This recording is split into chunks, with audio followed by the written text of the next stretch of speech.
My name is Steve Cloud, and I am attending a four-year university.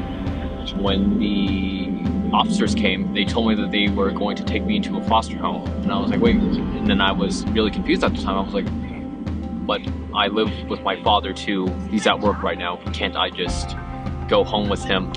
And then apparently that just was not an option whatsoever. So at the time I was being taken away from my mother and my father. I was in second grade.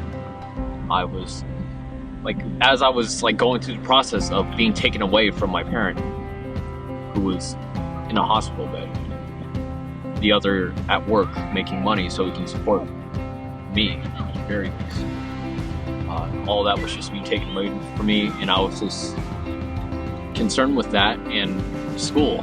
I was wondering, well, I have school tomorrow. The first foster home was not that comfortable. I didn't like where I was or the people, although in retrospect I realized that they were doing everything they could to accommodate for a person like myself, first time in the system, very confused, very rebellious in a sense. So oftentimes I acted out.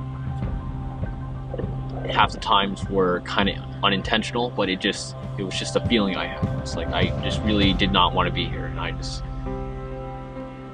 so as I was going through the process, my baby brother got sent away to another foster home, and I was taken away a month and a half later. So then I was taken to this family, still in the same city. It was still in the area, but it was just far enough to where I would just be able to commute to school barely. They had to drive me there for a while. And it was around the time I was supposed to be graduating from 6th grade going on to 7th grade, so promoted. The foster care family I stayed with, they were my same ethnicity. So that I found comfort in that, and they were really nice. They served me a lot of familiar food that only my paternal side of the family would make me. So that they made me feel comfortable with that. A week within me being in that setting, I had realized, I was sitting at the dining table, all alone, looking at a piece of paper that I'm fiddling around with. And then at that moment right there, looking out the window, it was kind of cloudy, very foggy, it looked like it was about to rain.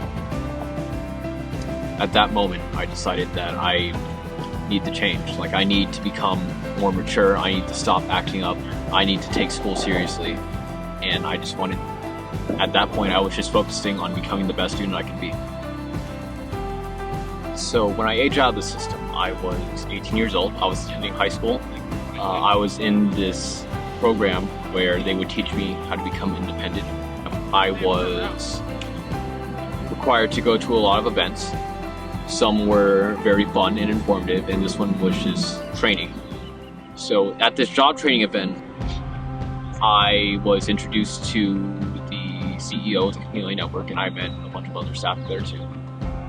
And she told me that other members of the receiving home were with a part of that network. I started posting positive updates on my network, mostly about how I was doing in school and all the other career training events I was attending. And before I knew it, I was getting items filled out from my registry one by one, and it happened really fast. So the responses I got for my status updates on the Camellia Network, seeing how people have been filling out my registries and the way they have congratulated me on achieving the event or reaching my target GPA, it felt weird that these apparently random people that are a part of the network, they felt genuine care for me. They were really, really proud of my achievements, and it just felt I don't know. I felt very loved and gratuitous to their responses, and in many ways I feel I wish I could do more than just reply to their post and say thank you so much for your response, the registry item you gave me. In a way, I wish I could just meet them in person, give them a handshake, maybe even give them a hug.